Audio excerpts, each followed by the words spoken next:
Tonight we're going to be having a webinar about MCC International and Domestic Service Worker Programs. And we're excited to have several people here to talk about their service terms as well. First of all, we just wanted to talk a little bit about our agenda, how we're going to go through things tonight. We have just 30 minutes of time set aside tonight for our webinar, and so we want to be thinking about that as we share our stories with you. We're going to talk a little bit about what MCC is, what a service worker is. We'll be able to talk to three panelists who are past and current participants in programs with MCC. We'll talk about the application process. We'll talk about other opportunities that there might be at MCC and have some time for questions. And we'll also send a PDF of the slides to participants afterwards. So what is MCC?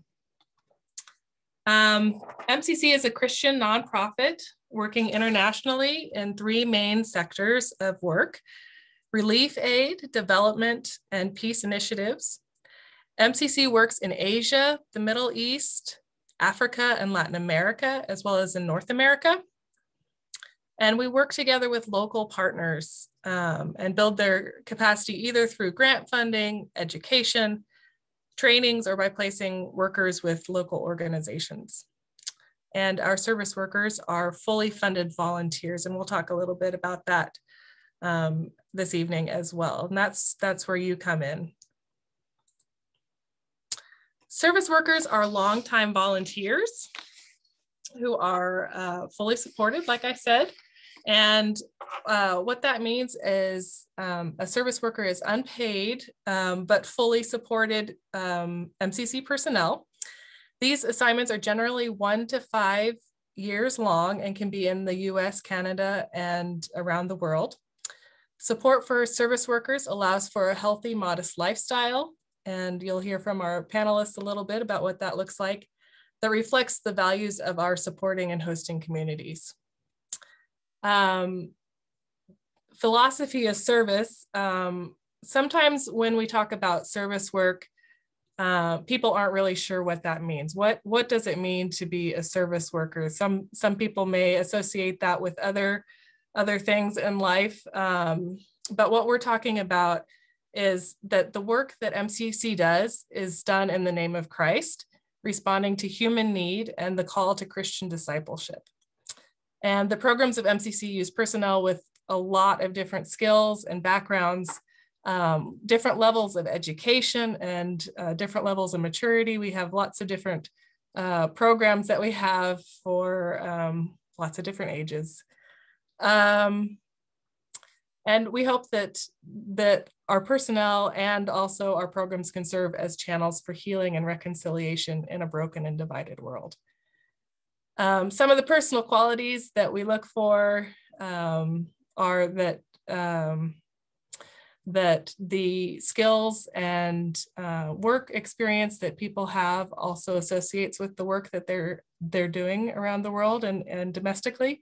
And so we carefully select our service workers and our staff, taking into account the qualifications and the demands of the role. We have assignments in more than 30 countries across the world, in Latin America, the Middle East, Africa, and Asia, and North America.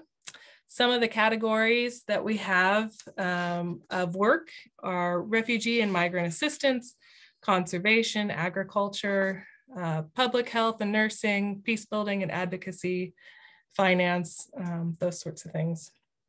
Program monitoring, evaluating, and reporting. That's a PMER is on there, but that's program monitoring. What is a service worker? We're looking at the benefits and the fully funded volunteers. MCC covers all travel and medical costs, food, and living costs during the service worker's term. Service workers get a monthly stipend, and worker care allowance is provided as well. We have educational loan assistance during service and retirement contributions as well.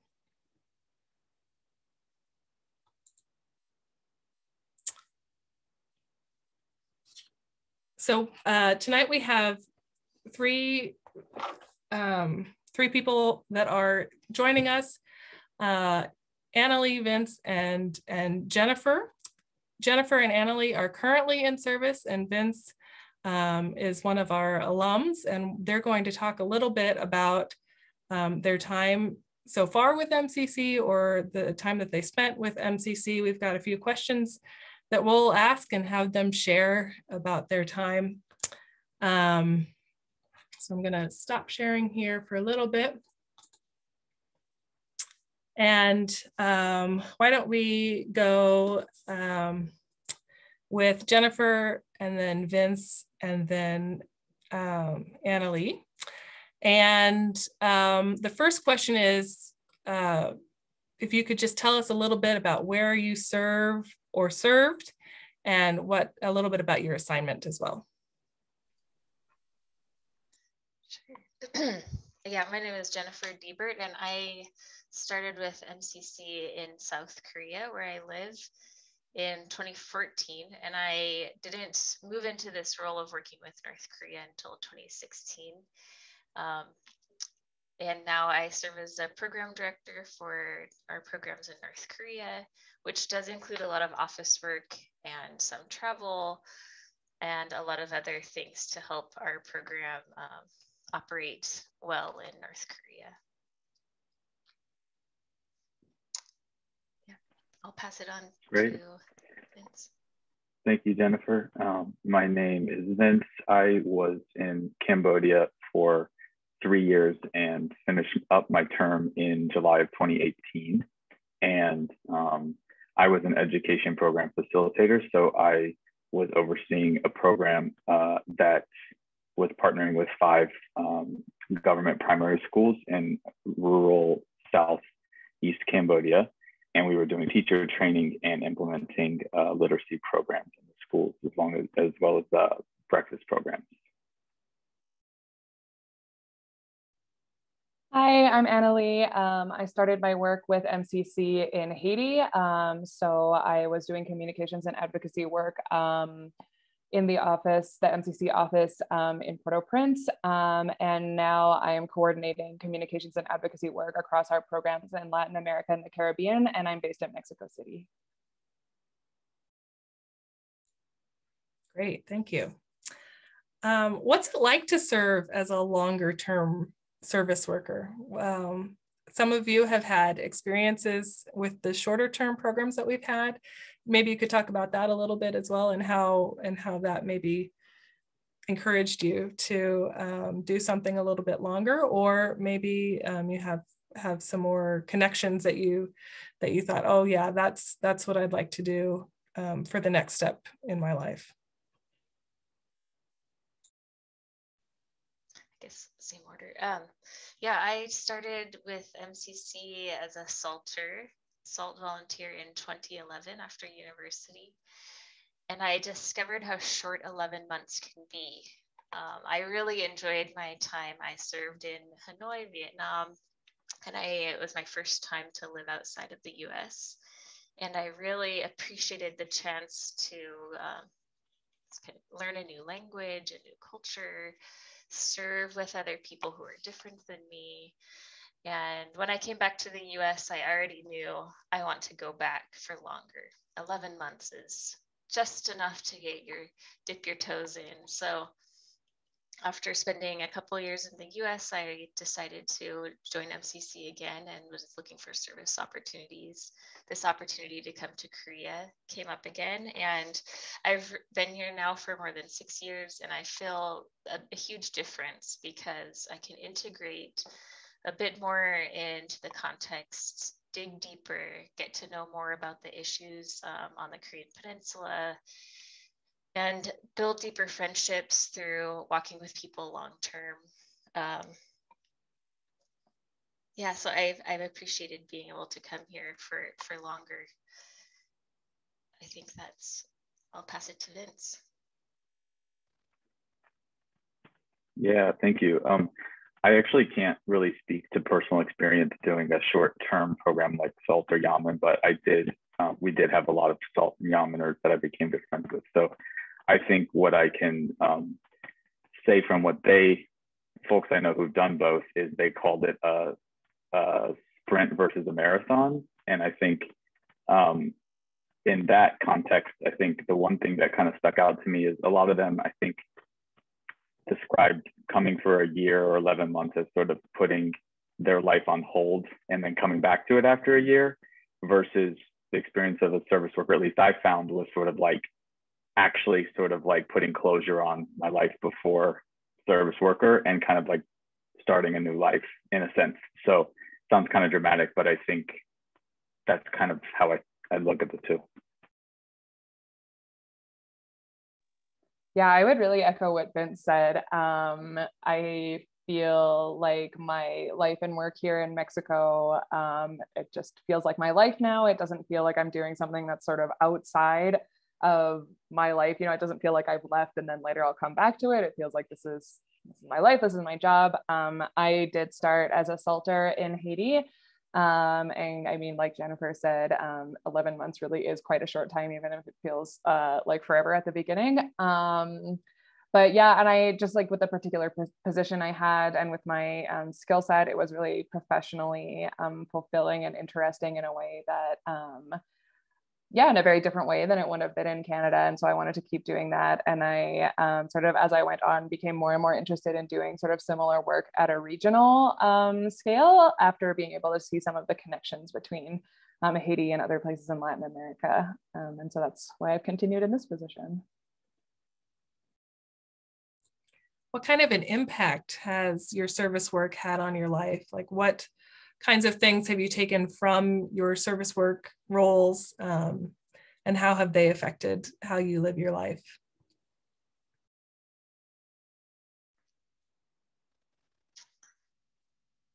Yeah, this question is yeah, many layers to it. Certainly it has impacted my life greatly. Professionally, I didn't always know that my vocation would be working for reconciliation on the Korean Peninsula. And through my experiences with MCC, I discovered that this, I feel, will be my life's work, is working on this peninsula, whether with MCC or another organization. And there's not many opportunities where I probably could have discovered this passion that I didn't know was inside of me. And so I've been able to grow in that and have a new understanding of what it means to work for peace and reconciliation in a place with a history of deep divides and conflict, with an ongoing war still between the US and Korea. It's also helped me refine some of my ideas about what it means to work for peace and reconciliation. So yeah, personally, I've benefited a lot from being here, and it will impact the rest of my life. And I have friends and connections and an understanding of a place I never would have understood at all if I'd never left the US. So thanks. Yeah, thank you. I would say for me, it really forced me to slow down. It was a huge lifestyle shift for me. I was living in New York City, so going from that to moving to rural Cambodia was a bit of a shift. And I think I brought that back with me. I think like the ability to just live a bit at a little bit slower, simpler pace. And I think also just my role there and my life there was just very ambiguous. I mean, things just changed all the time and it was hard to plan. And I think it really prepared me for, I don't know, living through a pandemic. And especially like, I think the thing that really prepared me for the pandemic was actually, I was living by myself with like my landlord actually lived in an attached building, but I was living by myself. So it could get quite lonesome. And I actually got pretty good at living at the solitude. So yeah, I never knew it was going to come in handy in this way, but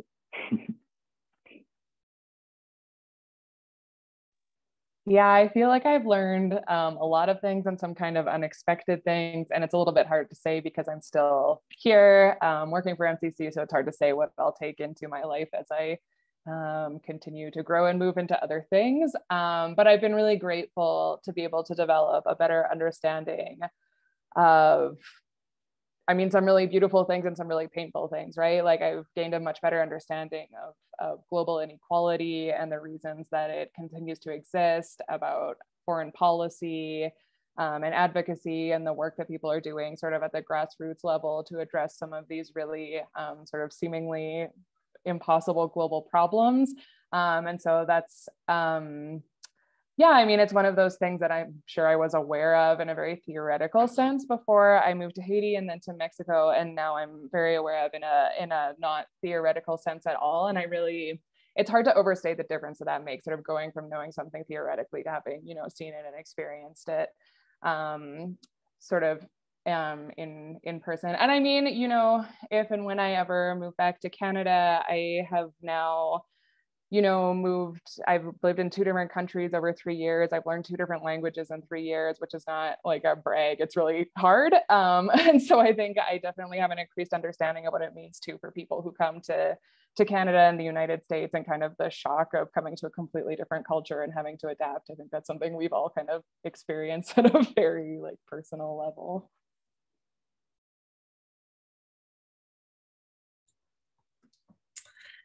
Yeah, thank you. Can you tell us a little bit about how you've been supported in different ways in your service term, maybe even leading up to your service term and then throughout it? And then Vince, if there's anything afterward that you've experienced that that you'd like to talk about, we'd like to hear that. So how have you been supported in your service?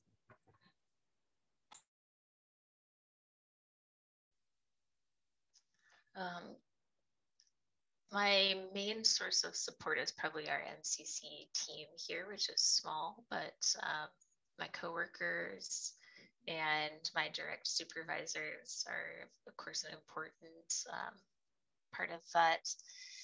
I think there was some challenges at the beginning with orientation and support, but we worked through that and found a way. I wasn't able to do language study for some time, but MCC was committed to making sure I could do language study eventually when it was available. And I appreciated open lines of communication about those kinds of things. So it was always an expectation that a good orientation process and a good language study option would be available when the time was right, and I was never put off. So I appreciated that. One thing I've really appreciated through the pandemic, especially, is MCC making mental health a priority and having counseling available to anyone that wanted it confidentially. And really taking seriously the well-being of people. I've always felt heard and understood when I've brought serious problems or issues to MCC, both in my country of service and with others outside of my country of service. So I felt I've been able to live a healthful life, a modest, appropriate lifestyle to the context. And I've really appreciated that about MCC's ethic of making sure we can live healthfully, appropriate to where we live. And I've also been able to benefit from professional development, both through training specific to my job, but also kind of a broadening perspective about peace issues, which we don't do direct peace programming in North Korea, but of course that's part of our role is to be reconcilers and ambassadors of reconciliation where we are. So I've appreciated being able to be part of those kinds of conferences or groups of people to learn more. I think that's I'll leave more for Vince and Annalie. Yeah, I think I would say the one thing about during my service was since I was living pretty isolated, I was able to come into the city and stay at my rep's house about once a month, which was like a really good little break for me. It was just like I'd stay for the weekend and then head back. And I even got to turn the air conditioning on while I was there. So little things. And I'll talk, I think like as far as returning from my service, I actually really highly recommend the reentry retreat. And I did that about 2 months after I returned, and I really was really glad that I did. You'll be surprised what you'll be going through after a couple months of being back, and everyone at the retreat understands what you're going through, and no one else does. So it was like kind of like group therapy for a week. So I really appreciated MCC just putting together an awesome reentry retreat. Yeah, I would definitely echo how much I've appreciated making mental health a priority, not just during COVID, but I mean, we definitely had some pretty wild experiences when I was in Haiti too. And it's there's always kind of been that support there when sort of things outside of the ordinary are going on. And I think that's really, really important. Yeah, I would echo all of that about professional development, the relationships with the team. And, you know, one thing that's maybe a little bit less heartwarming, but still really important for me has been the student loan support. I actually didn't work for MCC for a long time because I didn't think I could, because I had student loans to pay off after sort of getting the education that I now use in my position. And so I would really highlight that. I think that's really important. And that's really like what's made working for MCC possible for me, because otherwise I would not be able to.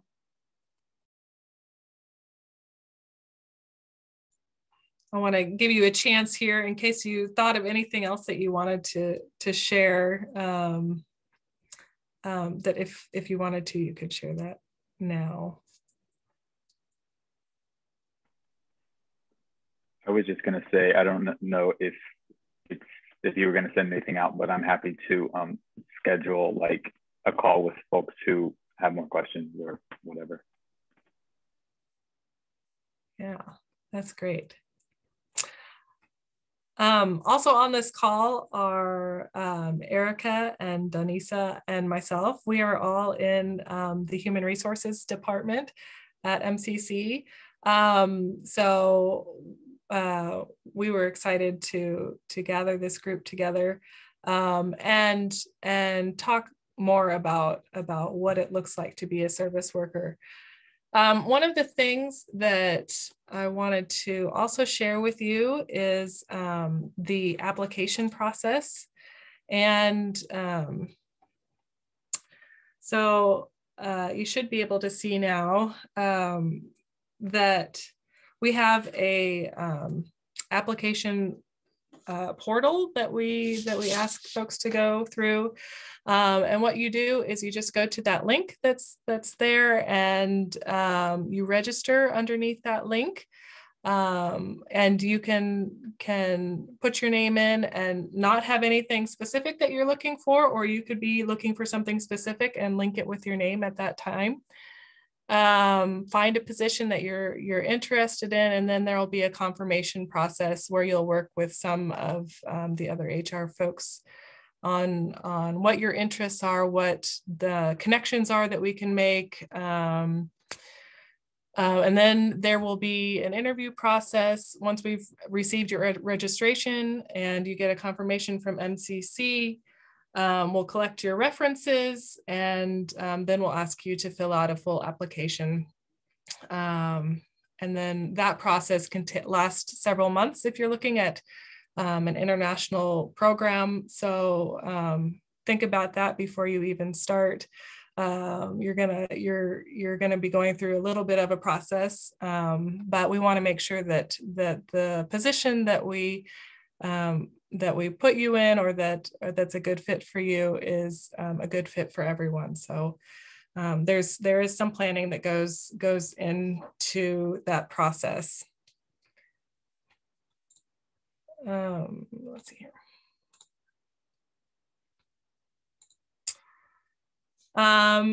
We also have some other information sessions that are coming up.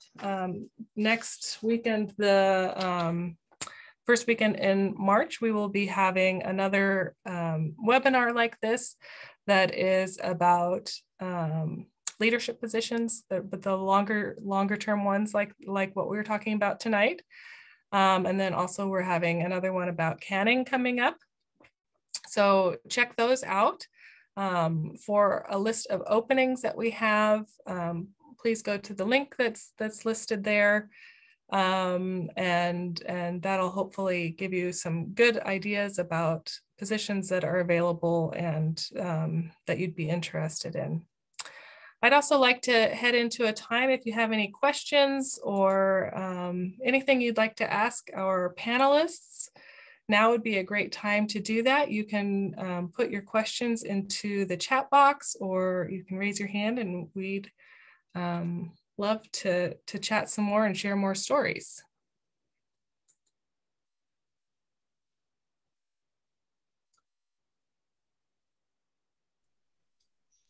Just thinking as we wait for some questions to come in, maybe one for all of you is, if you were to talk with someone who is thinking about joining MCC this coming year, what's one bit of advice or that you would give them what's one thing you would tell them about your time in service?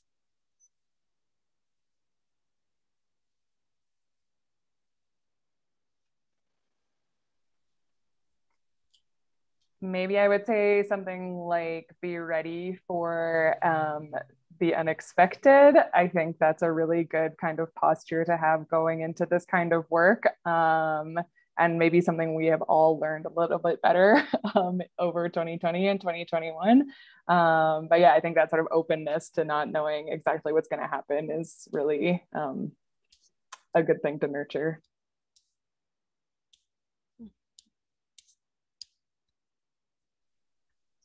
Yeah, flexibility and communication with our HR colleagues could be helpful to figure out what positions are available and what kinds of things that MCC is looking for.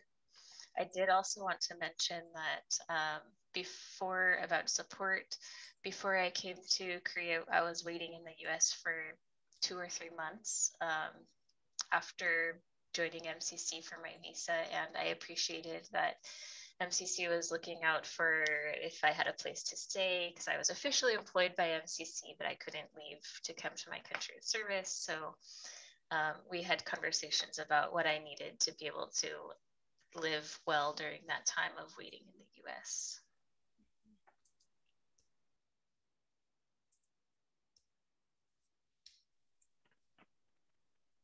Yeah, I mean, I'm speaking, of course, from very specific experience, but I guess I would just say, if you're on the fence about it, that I think there's kind of a balance between being realistic that it will be very challenging and it's not for the faint of heart, but at the same time, I will never regret having done it. It was the best experience of my life. It was also the hardest experience of my life. And I think those two things can coexist, and I would never take it back.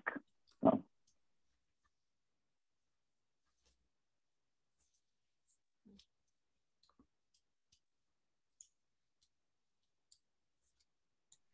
Okay, before we wrap up, one last question. What was your most memorable, or what has been your most memorable experience as a service worker?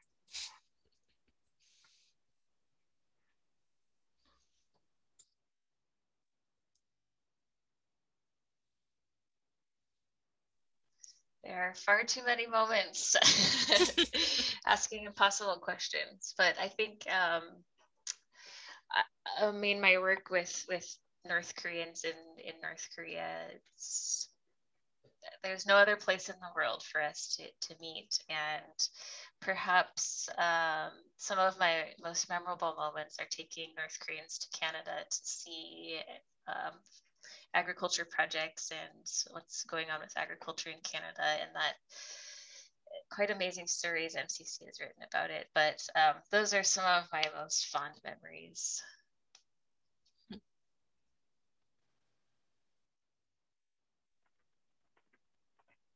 Yeah, that is very hard to pick one, but I think I'll pick being a groomsman in a wedding within 2 months of being there. And it's like a all-day experience. And I didn't even know the person that well, but it's like kind of a status thing, I guess, to ask a foreigner to be in your wedding. So it was very memorable. And it was like 5 a.m. to like 8 p.m.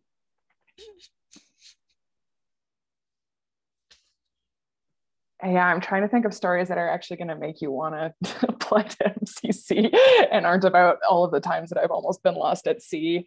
But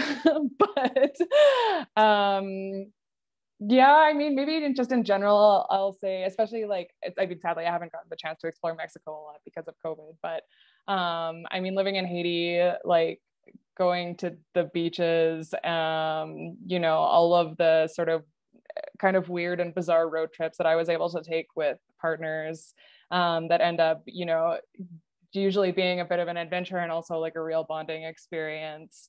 Yeah, those are, I think, some of the things that sort of stick the most in my memory. They're always really, really beautiful and always a good story. Well, we hope that you make lots of memories still, and that your stories can also encourage others to apply and create their own memories as well.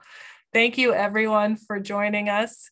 If you'd like to ask more questions, feel free to do that. You can visit mcc.org, and we'll have more information for you there. And you can also get in touch with different people, myself included, by looking up our names. Heidi Huber, Denise Aroki, and Erica Van Essendelf are all HR staff right now, or you could continue to ask questions of Annalie, Jennifer, and Vince. We're happy to pass those questions on to them. Thanks again for joining us, and we'll follow up with some more information to your email. Thank you.